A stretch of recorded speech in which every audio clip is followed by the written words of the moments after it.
Hi everyone, I'm Airier, and today we will look at the next episode of Star Wars vs. Warhammer 40k by a fan with too much time. This is episode 23, The Cost of Honor. Last time around, we had a very cool narrative of not just a vortex ball being used, but showing directly Sith or demons, they're possessed, a clone commander with access to a lot of crazed warp-infected troops is a warp-infected demon host himself. We have cross-contamination shown to happen, and I'm still geeking out over it. What does this mean for this episode? I have no idea. But things are starting to happen, and to say that canon has been thrown out of the window is actually still not too far for 40k, considering the warp is so much a pile of bullshit that this might very well happen. And considering some of the stuff Wizards of the Coast have done, entirely likely. Yes, there are both crossovers for 40k and Dungeons & Dragons, so why not just throw Star Wars into the mix? Give it time. Disney will jump into it. More importantly, I'm going to just jump in and see where this goes, because I know I'm going to enjoy it. I've enjoyed everything else. I'm going to enjoy this. Fan's a good writer. Who'd have thought? More importantly, link below. I know I've said that twice now. That's weird. But also, I'm weird, so it kind of makes sense. Link below. Hit it up. Let's get started. I don't think I recognize this tune. Techno? I would swear this is like some Daft Punk level intro here. But that dialogue is incredibly verbalized and not just repeated via synthetic noises aping a human voice. So it's not Daft Punk. I'm wondering if this is actually from a game somewhere. Could it be the Mechanicus game? Episode 23. The Cost of Honor. Oh, they went with a very specific honor choice of title. Or specifically the font. I've seen that used a few other times in games that are trying to do the For Honor variant. The game itself wasn't great, but the stylization does fit.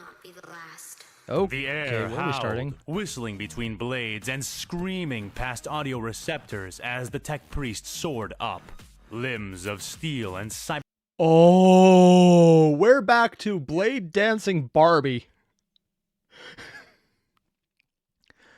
Yeah. She's like a literal ballerina of just blades and murder. I remember this tech priest. She definitely made an impression. Cybernetic sinew twitched and roamed, movements precise and predatory as she angled her trajectories. Cool. Both as she launched herself from one place to the next, and as she flew between those places in question. She hit the side of a large steel wall and rebounded. Bladed hands extended as she flew past a pursuing Republic trooper borne aloft on a jetpack. Each of her spread fingers tore into the false man, shattering his white armor like she Maybe wore it's someone the else in thinnest the pane Blade of Dance glass. Her adamantine digits digging through him without any more than the slightest, most imperceptible drag. Damn. Before the trooper's primitive flesh neurons could so much as trigger a burst of panic, she was past him, and the Okay, I just want to say, normally I wouldn't comment on the images because they're made by Kratko. I can't say names right. But dear God, putting just the general flesh body up there and having it look very robotic, human head, and then putting what looks like an actual servo skull into the chest, because it might just be the shading here, but it looks like they made a very unique model where instead of just having the emblazoned logo of the Mechanicus, they have the outside of the logo, and then they put an actual hollowed out section in the chest for a servo skull head. If I'm looking at this wrong, I'm just going to ignore that because that is incredibly gross and just disgusting and absolutely horrendous. So it actually fits perfectly with the setting, and I think that's one of the things I'm surprised they haven't done more, except that interior bits like that would be a bitch to paint. replica burst apart, almost seeming to pop before falling from the air. Oop, didn't mean to do that. And I hit mute by accident. I didn't even know I could do that. Past him, and the replica burst apart, almost seeming to pop before falling from the air in a flammable spattering of white equipment and red meat. Oh yeah, and the domino was not yet done. Around what was her name? And red meat. And Domino? the domino was not Oh, maybe it yet was Murder done. Barbie. Around her, Hali's expanded vision enabled her to see nearly all the chambers. The large, tall, rectangular room filled with its titanic hosts of vehicles and war machines.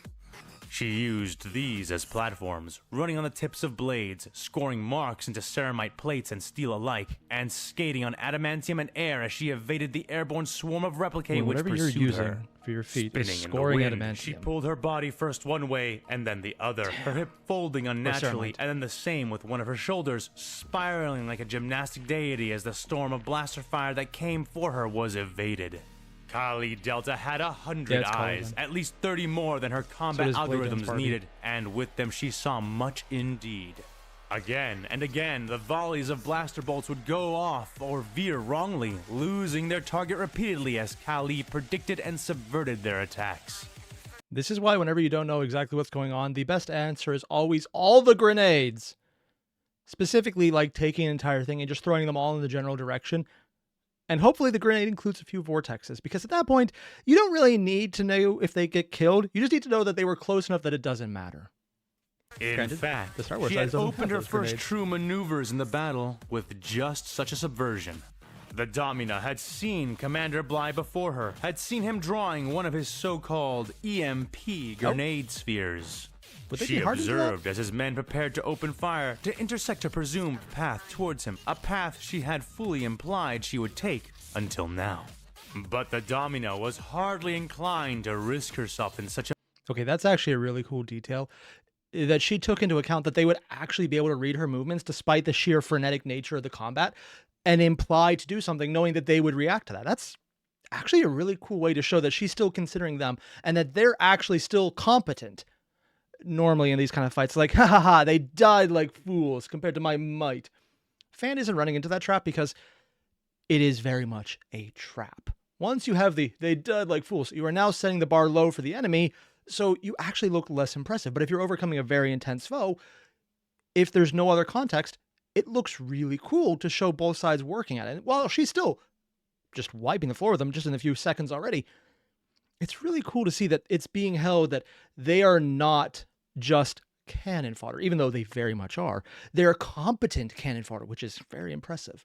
I just like that little bit of difference right there. It changes it from, okay, red shirt died, to, oh shit, the elite red shirt died. The difference is we previously had a character speaking from their perspective. Very important difference, but a very hard one to get for most people who just say, hey, I've Mary Sued this all the time, so I never need to worry about problems. I could kill everything. You want me to destroy a starship? I'll swing at it. If I miss, it'll just die from the ripple effect in space. I hate that the first thing that came to mind is there are Golden Age comics that literally did just exactly what I said. A meager pursuit, and instead of lunging forward, as seemed inevitable to the simple meat minds of the clones, she instead bent her knees in the reverse direction and leapt backward. The priest had watched as the replicae called Bly tossed down his sphere and activated his flight pack, wasting one of his few effective weapons whilst jetting away from her, his bearing sick with fear. The fear of a prey beast before the predator, and she wondered if he had retreated all the way back to his witchling commanders as one of her skulls tracked his route. Even as he fled, Kali launched herself into the men behind her, carefully angling her trajectory to sail under their incoming shots. Because clones and cowardice isn't the most common. They had assumed she would attack their commander, and so, like the others, they were easy to predict and avoid. But he also her hands had then met with the weak white shells of her foes, adamantium blades sinking deep and rending the first of her victims apart, though she had vanished from their sight before the struck troopers had even met the ground or died, already racing across the walls and through the air. In response, their hovering vehicles came forward, using true anti-gravitic technology which somehow negated gravity without redirecting it or forcing gravitic clashes to occur.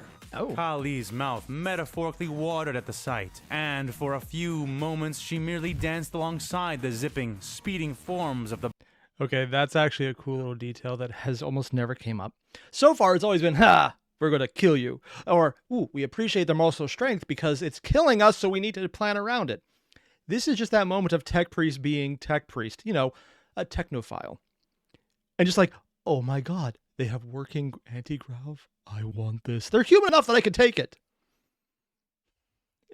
I love this little moment. Showing the personal desire is still very much here. Because so far, every characterization for her unless I'm misremembering, was very much either cold and calculating in the planning or just reveling in her own superiority of her mechanical might, which has been constantly this thing. She is massively arrogant, only backed up by the point that she is also massively accomplished to earn that arrogance, as we've seen so far.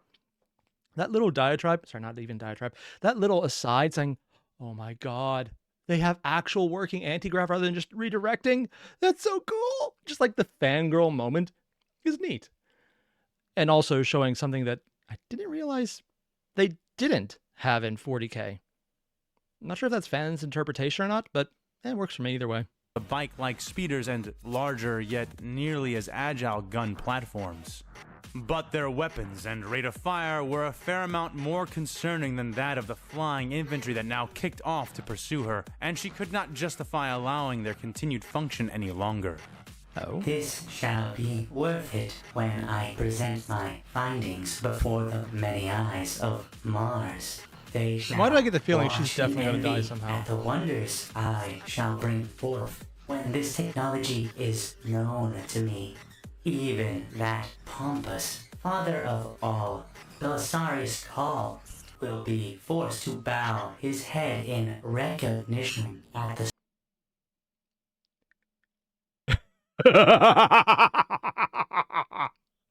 Oh, wow. I spoke too early saying she was arrogant. Making Belisarius call. Bow in recognition.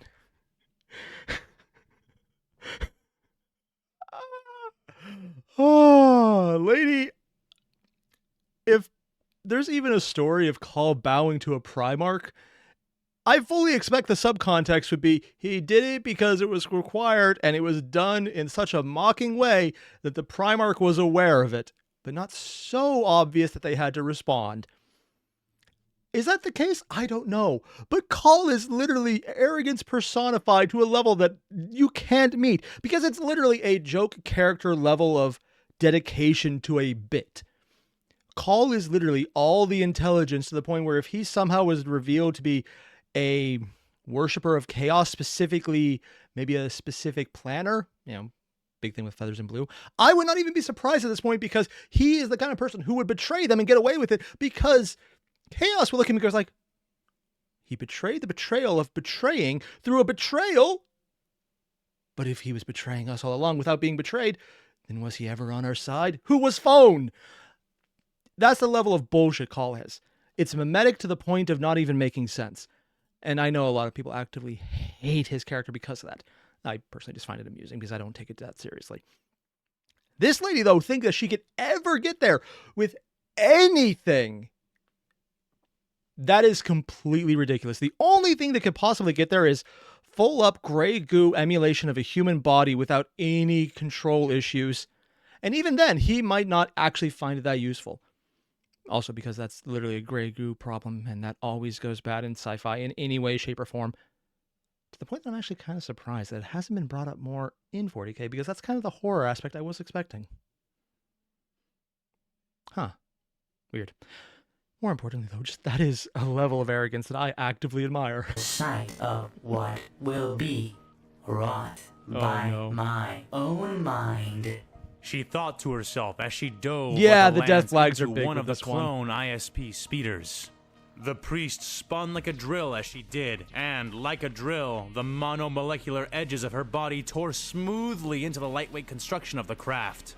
The replicate within barely had time to panic and reach for their sidearms, limbs and heads falling to pieces with a few errant swipes of the Dominant's thanks for the precision-guided accurate claws. image of that. I just needed She that this leapt morning. from that dying vehicle as it arched down, departing just before its collision with the side of a massive metal leg belonging to a nearby knight. Next was a speeder bike, which she did not destroy directly, instead catching onto the front of its long Is she nose eventually gonna and try and crawling steal up it? towards the two clones mounted on it. The pilot sped the vehicle up as the one behind him leveled his blaster rifle and fired from over the pilot's shoulder. Kali think did it'll not work. pause as she skidded forward on all four limbs, her head swiveling unnaturally first from one side and then to the other as she evaded the shot sent down into her. She lunged like a predatory cat, falling on both troopers at once and ripping them apart in mere seconds before bounding forward, still beast-like, and leaping from the butt of the speeding bike, escaping it before it torpedoed itself into the side of the bay wall. She landed heavily on the nose of another bike behind it, jumping off almost right away and exerting a great deal of force into her legs as she did, catapulting the speeder end over end as she bounded up its tumbling course, terminating against the primary barrel of a nearby Baneblade tank. To the credit of the replicae, they absorbed their losses with far less panic than she had anticipated, recovering to give chase in short order, swarming in an attempt to pin her down with their ionized weapons fire.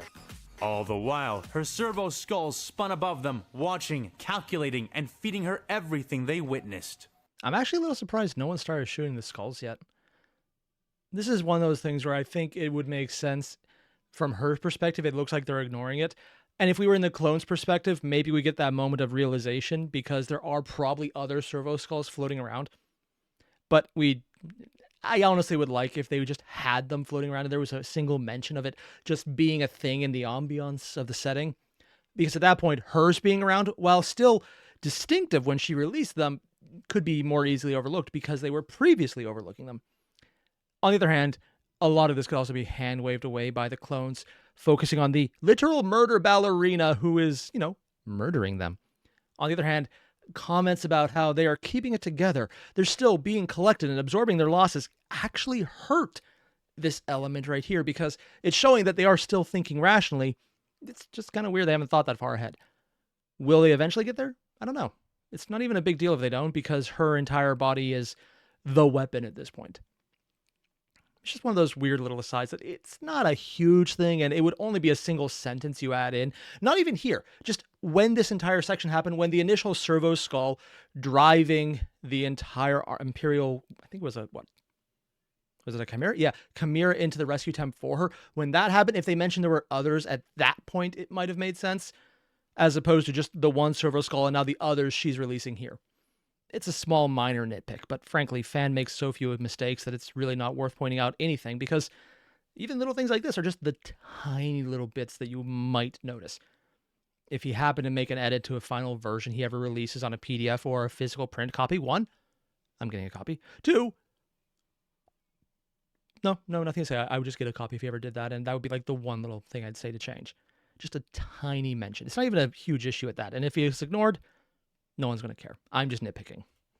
With their aid and her chosen build, striking her was all but impossible, even for the mass of pursuing clones. That, however, was slowly changing as the Republic's warriors began to take note and adjust their tactics. Oh? Kali was yet unaware of the precise science behind the weaponry they called EMP grenades.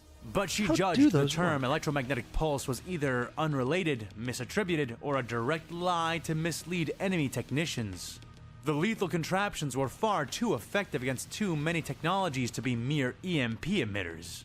Now that is fascinating. So it does clarify a few things. 1, they are actively shielded against electromagnetic pulses. 2, it would almost have to be an AI hacking burst intercepting any form of technology, or maybe they made force grenades and no one ever figured it out.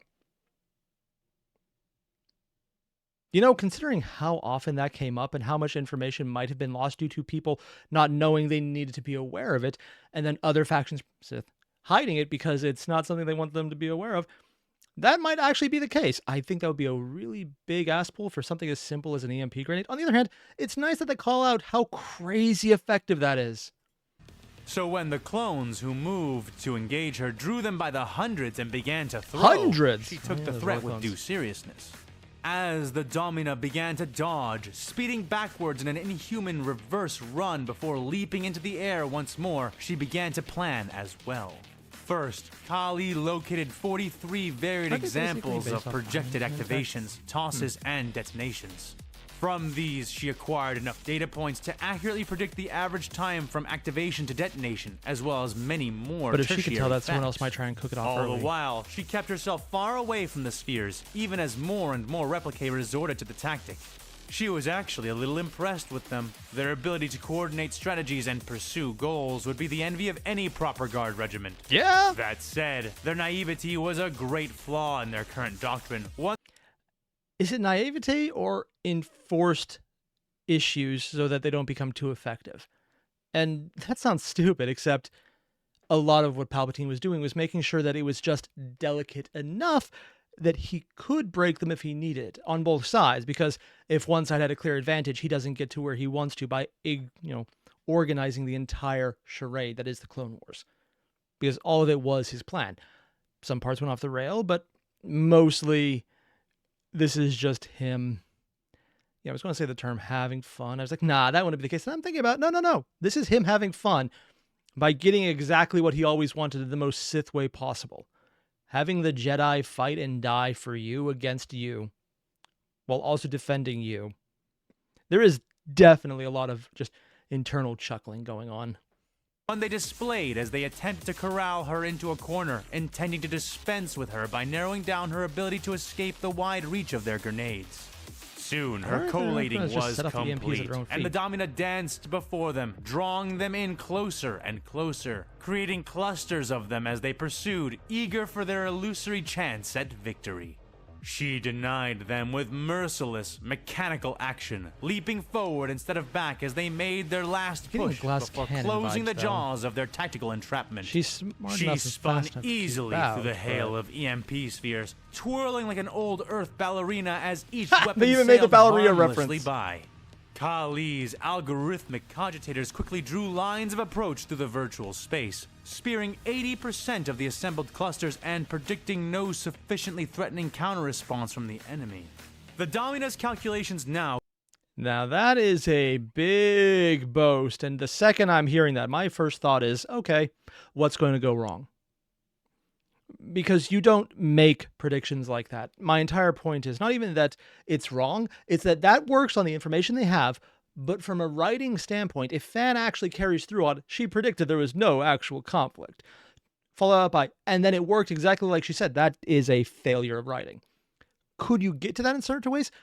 Actually, yes, easily. In certain stories, that would make a lot of sense. Here, though, especially since Fan is intentionally making sure that this is not standardized to how many troops the Star Wars side was supposed to have, because apparently the numbers were actually really small to an almost shocking degree compared to the size of the actual Republic, mostly because when numbers get big enough they stop having any meaning and people don't like to think about it, so they just throw out random numbers because no one except obsessive fans would ever pay attention to that.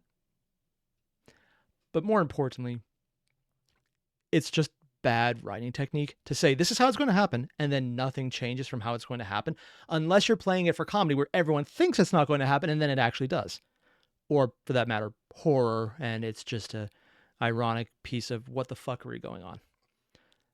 So I think something's about to happen. Now concluded, and all before she had crossed half the distance to her assembled foes.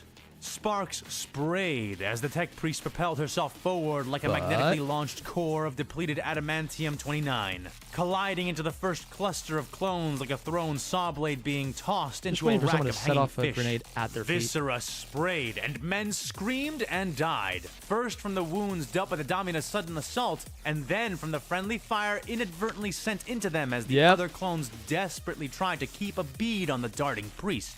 Yet doing so was all but impossible, Kali's speed and predictive sight reducing their chances to the barest margin of possibility. Her cavorting dance of methodical, rapid death continued without pause, and it was not long before the assembled men here were scattering, routing into the alleys created by the super heavy vehicles parked all around them. Even with their formations torn asunder, however, Kali could see that more were arriving every moment, summoned by the crisis she embodied, and the Domina barely had time to create new projections before the replicate began effectively regrouping. Okay, that's what that was. So he wasn't leaning into that as the end of the fight. He was leaning to that was the end of the individual exchange. Okay, that makes sense. And the complication coming forward is, and they still have more people. Eventually they'll reach sufficient DACA to hit out of just sheer luck, as opposed to actually her. Or they'll just actually submit enough grenades into a generalized area that it is more of a, we're not trying to hit you. We're trying to hit this building and everything inside of it. Which, admittedly is completely the right choice in this case. She did not waste the time given to her and pursued the Republic troops with a mechanized zeal born of her algorithmic attack patterns. Is that a lightsaber? The sudden strikes of Eldari's Scorpion soldiers, the lunging strides of Kroot Braves, and even the flicker dances of death practiced by the foul Drukhari. Nothing the Magos Domina had recorded in her long centuries of combat was ignored or censured from her combat protocols.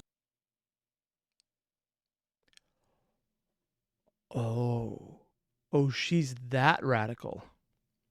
I mean, I kind of figured she was a radical already, considering, well, everything about the fascination with the Star Wars side. And, I mean, yeah, every tech priest, if no one's looking, will be like, ooh, tech.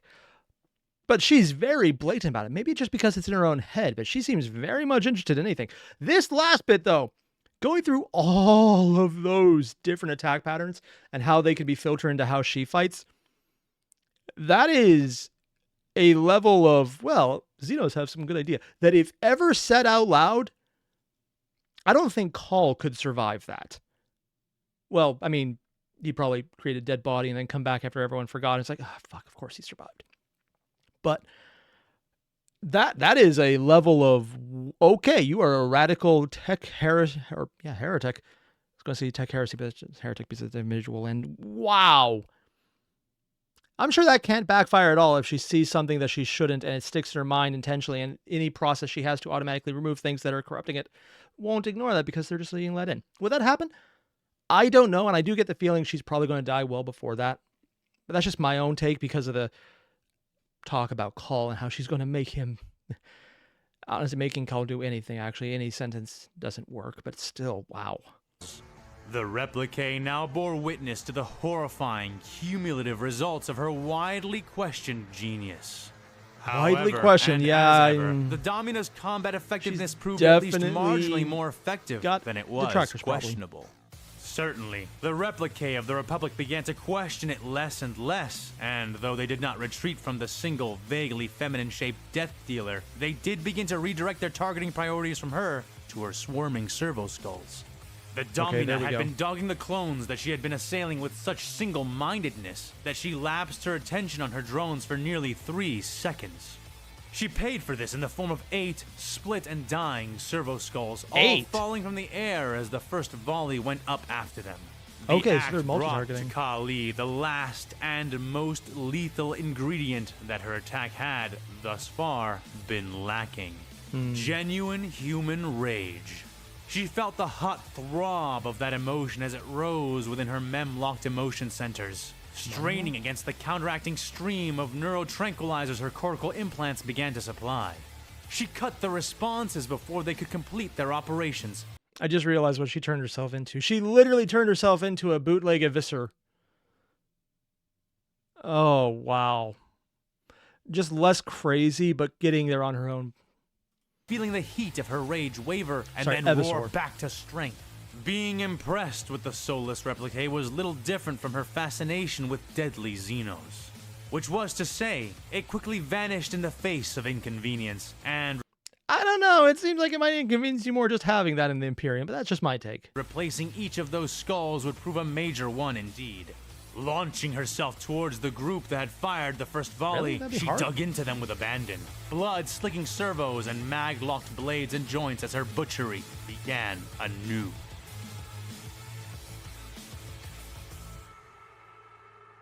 Hi, in the Prima Va habitation spires of Azure City. Interesting, he's doing a different transition. You cannot go out there, Combier's mother was saying, though not to him. What? He was grateful for that. The youth had steeled himself for days and days, girding his mind for the confrontation his father had warned him would come. Almost no interaction and yet, with them. For all that, while he felt more than ready to face down the legions of bloodthirsty imps who now occupied his planet, he still trembled at the thought of facing down Venora Tonvolt in a verbal disagreement. His father did not seem thrilled at the prospect either, but being the one upon which the assault fell, he had little choice but to rise to. So we are 23 episodes in, and this is the first time I've had any interaction with the people here. We've heard about them, heard what is happening to them, but have we done anything at all to mention them? Because it's kind of felt like we're fighting in empty areas where this is a deserted planet at this point, which is kind of a thing that happens a lot in everything. Like, there's a lot of different franchises that do that. The most prevalent being Dragon Ball Z, where Akira Toriyama would explicitly have people learn to fly so that they could get to empty areas so he wouldn't have to draw as many things and just go to desolate plateaus that were easier to do quickly. Yeah, that's actually the reason he has said in his own interviews and in writing before. It's kind of crazy, but hey, it works and it turned out pretty cool. But more importantly, here we're getting a little bit of that, oh yeah, this is still an inhabited planet effect. Do it. He raised his arms placatingly, the plates of his old armor rustling with the motion. They did not if it happened fit earlier, quite they right, would stand out which as was to be weird, expected of armor meant for a warrior who had lived almost 20,000 years ago. Star Shower, please, listen. He half begged. Listen? Listen to what? She snapped back. Harrod, you are going to get yourself and our son killed. Probably. Do you understand that? No, he doesn't. Killed! The woman shrilled, black hair a mess around her reddened face. That's not true, Vin. You know it's not true. We are not the only ones heeding the call, and those damned imps cannot fight off the whole planet. You sure about that?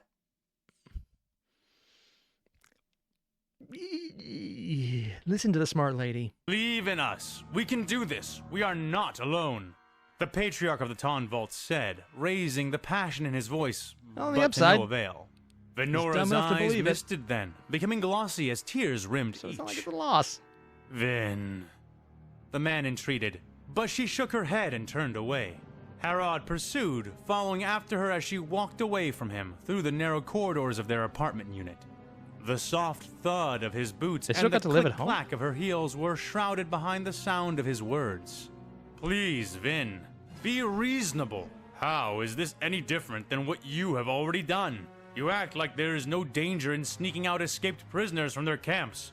But we both know that if they caught you doing it, you'd be lucky to join them behind the walls. Yeah, they just kill them. Despite that, I supported you. I helped you. Now help us. She stopped then and spun around, tears dripping from her chin. I saw it, Harrod, she said, voice cracking. I saw the inside, and that's what you still don't understand. You think I would be lucky to join them? Harrod, you have no idea what you are getting yourself into. Yeah, if she's lucky, they will just kill her, which admittedly, they probably will. And that is technically the lucky option. Again, 40k, death is not the least palatable thing that could happen. Hell, it's one of the better options. Mostly considering the general state of 40k is so horrible that the fact that they are the good guys in any way, shape, or form here is still kind of weird. These men, the Imperium, they're not human men, not like you and Combir. Star some Shower. Of them are not human, some are Harrod more began. machine and cyborg. No, don't do that. Don't try to push aside what I just said. You don't stand a chance, Harrod. Oh, he dead. You aren't He's a soldier. so dead. I was a soldier, and even I don't stand a chance. You need to listen to me. To face the Imperium is to face death.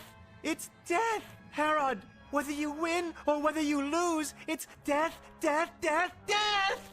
She screamed. Venora, we are not helpless. We have the Jedi. We have the Republic.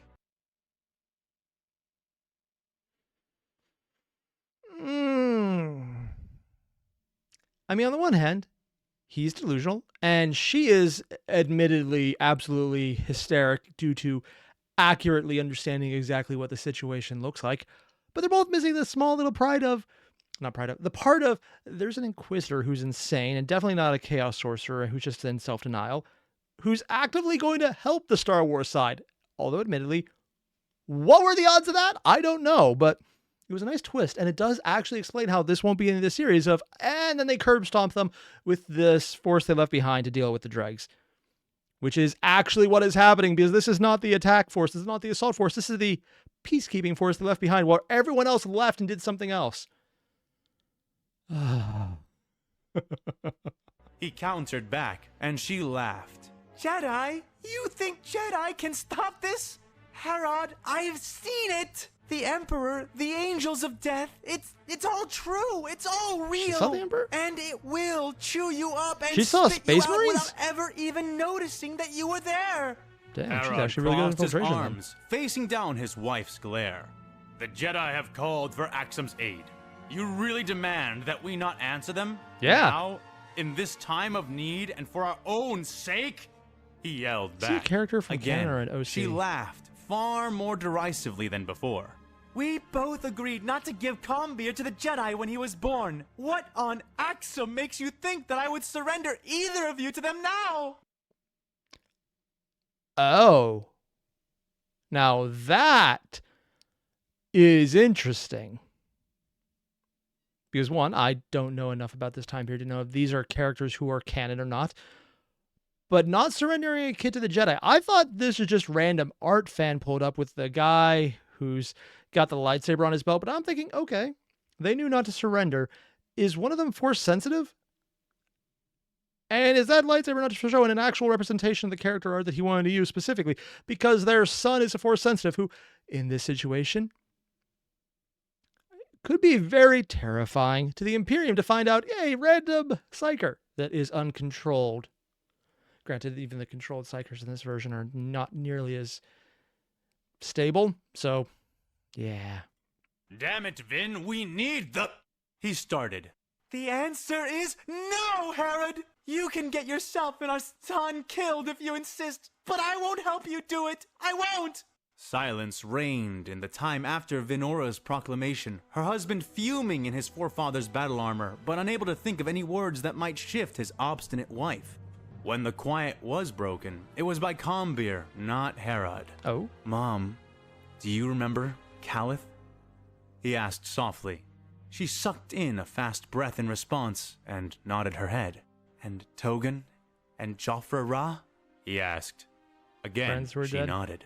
Mom, they were all taken, along with Hethan, Langmar, and Jory's entire family.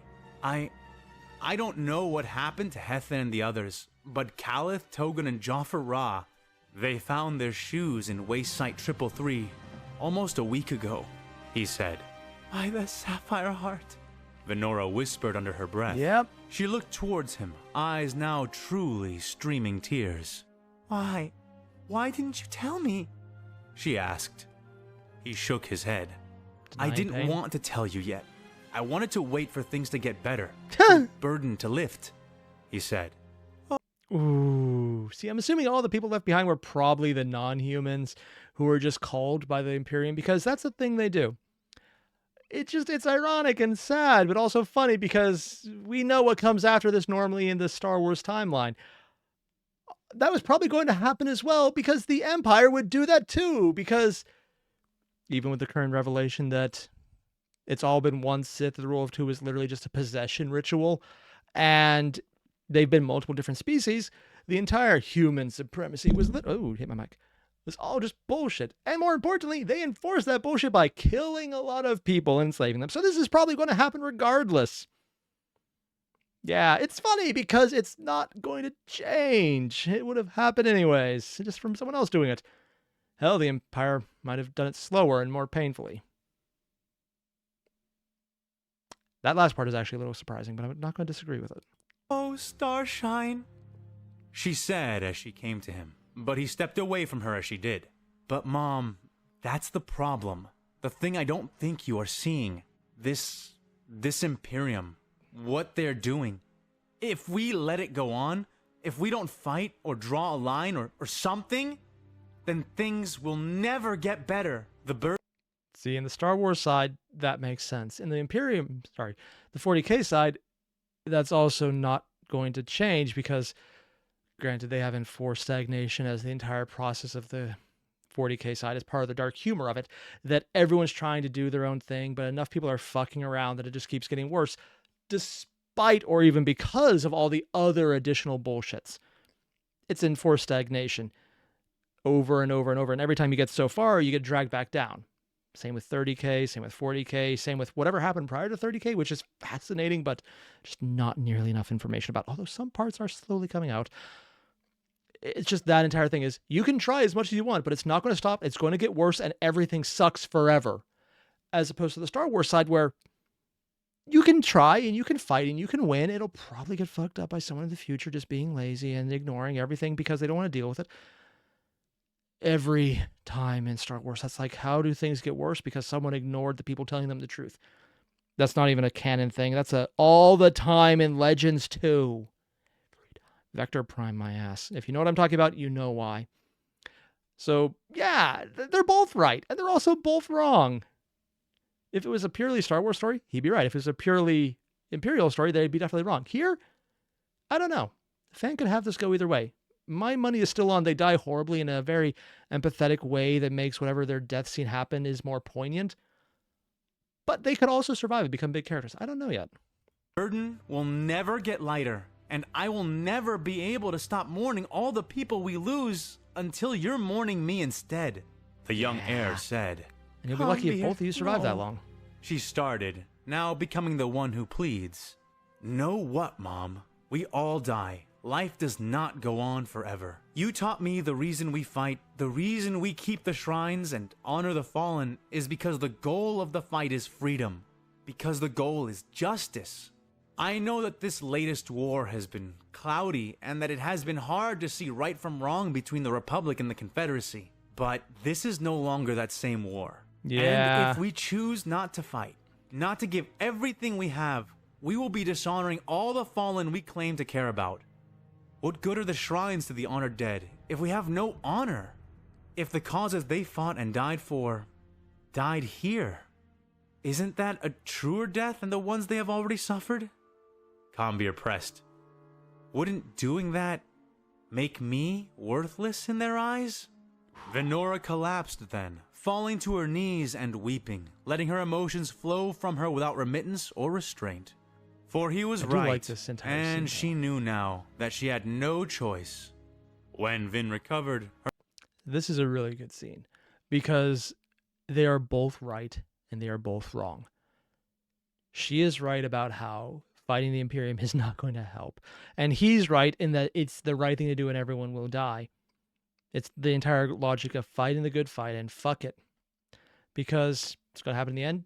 Go down doing what you think is right. And hers of, you're still going to lose. Both are not wrong and both are wrong at the same time. And it's just that really cool dichotomy of, it's not a black and white decision so many times in fiction. It's like, well, we have the right choice that the main guy is talking about. And then we have everyone else who's wrong for reasons of plot that they have to be wrong to show that my guy's right.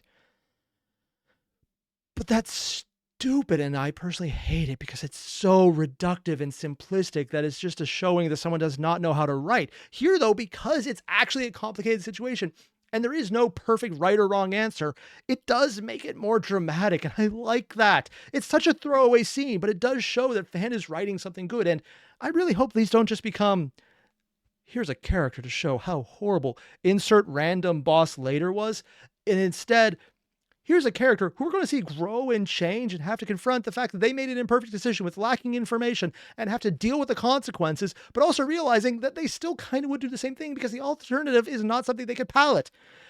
I like these things. This is good writing. Her husband helped her to her feet, and together they walked into the section of their abode where they kept the shrines of their many warrior ancestors. Most were little more than placards, hologlyphs, and engraved words, but some held much more, bearing cases containing perfectly preserved implements of their former craft. Not all such objects were fit for service, and of those that were, not all were suitable for modern combat.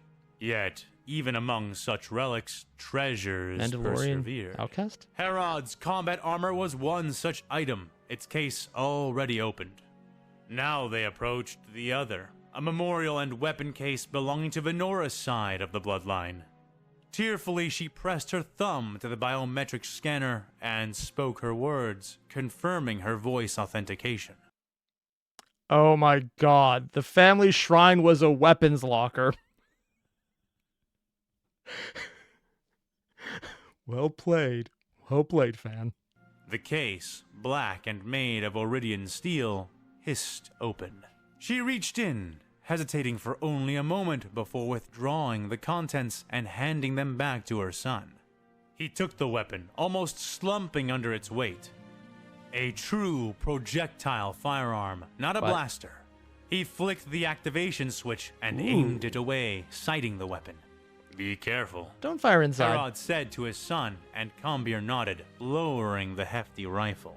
How does it feel? Heavy. His father asked. Combeer smiled in spite of himself. He had never been to a true battle, but he had been to training, and range practice had always been his favorite part, since he never seemed to miss. Considering the image, grenade Feels exciting. Venora frowned, but dried her eyes again and spoke. Well, it should. It's not every century someone gets to go to war wielding a heavy Mandalorian Ripper gun. I've only... Okay, yeah, confirmed. Mandalorians who are definitely not on the planet of the Mandalore, which is all peace right now, so they're still very much war side. Okay. Also, seriously, I don't know nearly enough about Clone Wars, or in this case, maybe Rebels, to know anything about the Mandalorian side of this, so this is completely up in the air for me. Only got very limited ammunition for this weapon, and anything you hit with it will almost certainly die horrifically. So, Venora began to say, handing him the few magazines which had been in the case. He snapped one smoothly into place and loaded the weapon. So in other words, don't miss, he said, his and have face a backup weapon. Filling with a confident smirk. And that's where we're going to cut this one for today, because frankly, I don't know anywhere better to stop other than looking at the time and realizing I still have to adult today and I had no choice. And, I may have already realized that 15 minutes ago. And it kept going because I forgot, and I now have to answer to my wife. And yeah, that has no effect on this, because that would be admitting that I then just kept going. Otherwise, I'm going to shut up and stop incriminating myself now. So yeah, more importantly, this was good. I love this. It's such good writing. It's showing intelligent characterizations, that there is definitely an imbalance of power, especially against metal Barbie. And yet at the same time, it's not such an imbalance as to make it a one-sided slaughter. It's just mostly a one-sided slaughter, but she still has to be very careful. And I want to see just how far they can push it and what will happen when she finally makes a mistake and has to face repercussions to making that arrogant assumption that she can just get through this. Because she is a very arrogant character, justified to an extent, but also very full of herself on top of that to an even higher extent, such as getting called to do anything in recognition of anything you do. That does not happen. I look forward to both seeing how cool she is, as well as seeing what happens. I hope she survives whatever it is, because I think she's just really neat, and I want to see where this goes. Also, if anyone maybe has an FTL or a 3D print or where to get one of her, because that's such a cool characterization of just blades everywhere and everything sharp, servo skulls hovering around. Like, that seems like such crazy cool printout fodder. That would be awesome. I probably should check Thingiverse, see if there's anything there. It would be highly specific and really unique, but I would definitely just check it out, because at this point, why not? More importantly, you guys know the deal. There's a link below to the original video. Fan did a great job. Hit him up. Tell him he did great. He probably already knows that he did a really good job in the story, but let him know anyways, because it's nice to hear. Yeah, I'll see you guys in the next one. Adios.